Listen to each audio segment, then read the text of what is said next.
واحد وبعيدين، وبعدين اذا راتب الدركه 200 دينار يفشغلوا بجماهير الوحدات. يعني شوف انا ما بدي احكي براتب ودركه، بس انا بحكي انه الاخ عبد الهادي عم بحاول يصغر الموضوع كثير. حب يصغروا ولا يكبروا؟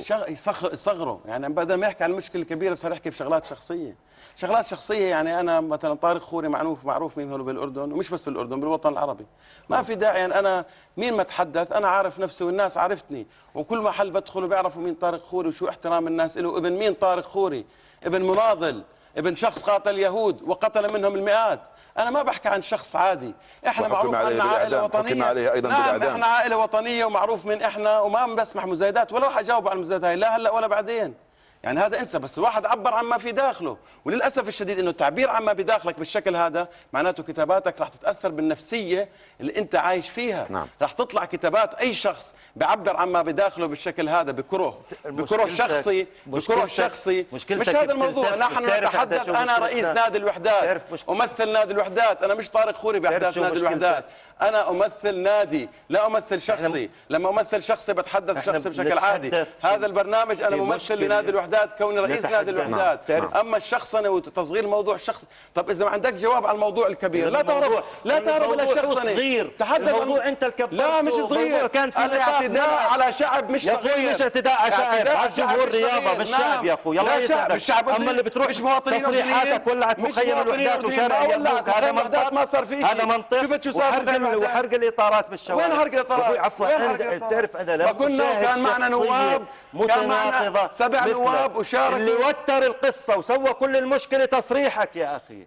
يا اخي قوات الامن حتى لو اخطات ناس منا لا يجوز وصفهم في اليهود. من وتر الشارع الأردني وسوى الأزمة الاجتماعية والإعلامية تصريحاتك. أنا بدي أسألك سؤال، لو روحت بيتك وشربت نسكافيه ونمت وما أطلقت هاي التصريحات، هل تعتقد سيحدث كل هاي الأزمة؟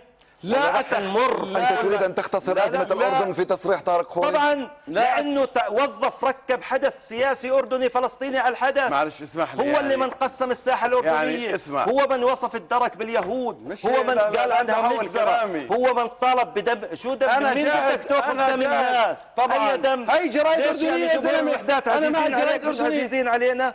يعني جمهور الوحدات مش عزيزين علينا؟ لا أعز علي ما يكونوا عزيزين علينا. احنا ما عندنا تظاهر محفوظ. طيب لم يبقى من الوقت سوى 3 دقائق فقط. آخر سؤال لو سمحت الأستاذ طارق.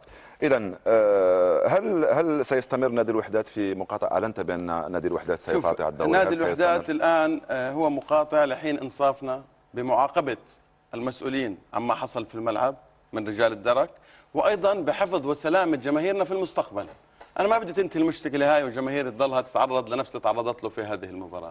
إحنا تعليقنا الخطوة الأولى بننتظر التقارير، وأنا واثق من تقرير وزارة الداخلية واللجنة وتقرير سمو الأمير علي اللجنة اللي عملها، لأنه سمو الأمير علي في حديث له بيان حاب أحكي كلماته بس عشان السيد عبد الهادي يسمع سمو الأمير شو بحكي. الأمير: ودعا سموه إلى ضرورة أن تتحمل كافة الجهات الأمنية والحكومية مسؤولياتها الكاملة عما حدث. مش إداني. أوضح من هيك؟ مش إداني هذا. أوضح من هيك؟ ما في تحقيق. أوضح من هيك حديث. فأنا أؤمن باللجان المشكلة. وزير الداخلية شخص نزيه، وأنا تعاملت معه أثناء مجلس النواب وهو كان الأقرب إلي. سمو الأمير علي شخص يعني لا يستطيع الأحد مزاودة عليه في حب الشعب. وأيضا سمو الأمير علي إضافة هو الشخص الوحيد الأمير علي اللي هو رئيس الاتحاد الأوروبي. نعم، سمو الأمير علي اللي اتصل وهو في أستراليا واطمأن على جماهير الوحدات واطمأن على الأحداث في 3 أو 4 اتصالات هاتفية يوميا.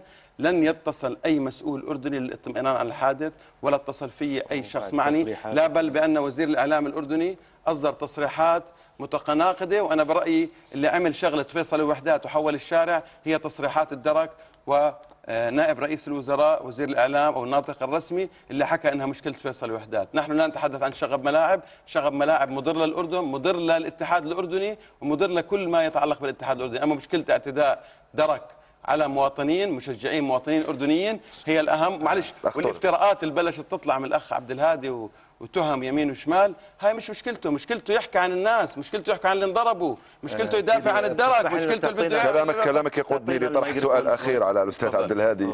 عبد الهادي يقولوا لي في الجاليري بانك تكلمت اكثر من الاستاذ طارق. مو بحبط انه انا اعطيتني فرص اكثر، بس هل صحيح، لن تجيبني على هذا السؤال، هل صحيح بان الاعلام فقط هو الذي سيس القضيه؟ لا مش سياسي. يعني شوف، بدي احكي لك شغله بكل بساطه قالت لنا دقيقه ونص وبكل هدوء. حدث مشكله منيح في بنهايه ملعب البرنامج جديد، حدث مشكله نرجع لك عشان نكمل مع بعض. حدث مشكله في ملعب، هذه المشكله كان يجب ان تبقى في اطارها الرياضي. مشكله تسمى هاي؟ خليني اسولف. مشكله هلكتنا الوقت يعني. مشكله خلص، اعطينا مجال.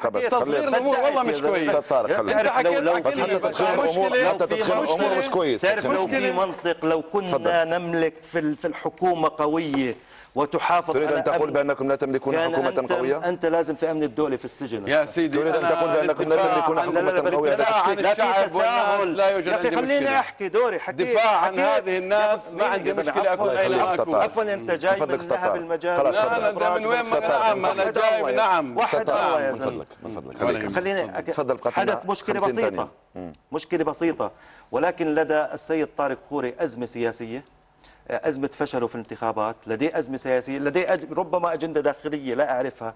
كاد هذا التصريح، دعني أذكرك بمسألة، الحرب اللبنانية ابتدأت بالهجوم على باص رياض، مش لهالدرجة ابتدأت على الهجوم، وهذا التصريح شق وحدة صف وأساء لوجدان أمة كاملة. وحدة الصف أقوى من أي شخص أخ عبد الهادي. وحدة الصف والجماهير الأردنية هي كذلك لها مصالح سياسية. الجماهير التي هلا الجماهير تتلقى، هذا رئيس نادي. بس أحكي لك شغلة، الأوصاف أنا أدعوك حين الرجعة لعمان، يعني أدعوك للاعتذار عن هذه التصريحات. إذا اعتذرت المشكلة والله ليست إذا أنا أتمنى أن تشفقوا على الرجل. ولذلك إذا أنا أخطأت والله جاهز الاعتذار، لكن على من أخطأ أنا جاهز. إذا أخطأت أنا جاهز الاعتذار، لكن على من أخطأ أن يعترف بخطأه. هذول ضمير شعب ووجدان أمة. أنت شخص، هذول مجموعة مش عمل فردي. طب أنت حاولت لا أنت شخص، ولكن أنت اتهمت ناس أبرياء حقيقة صار عندهم مغالاة. مش سليم كلامك بأنهم يهود. مش سليم كلامك. وهذا مش سليم. كل حكيك البنات عليه مش سليم. وصف للجند مش مجال للتوبة. من الممكن أن تعتذر في الإعلام الأردني، من الممكن أن تعتذر في الجرايد الأردنية، من الممكن أن تعتذر على شاشة والله التلفزيون. أنا بس اسمح لي، أنا تعودت أن أكون رجل، وكل كلمة بتطلع مني أتحمل مسؤوليتها لو كانت تؤدي إلى قطع رأسي.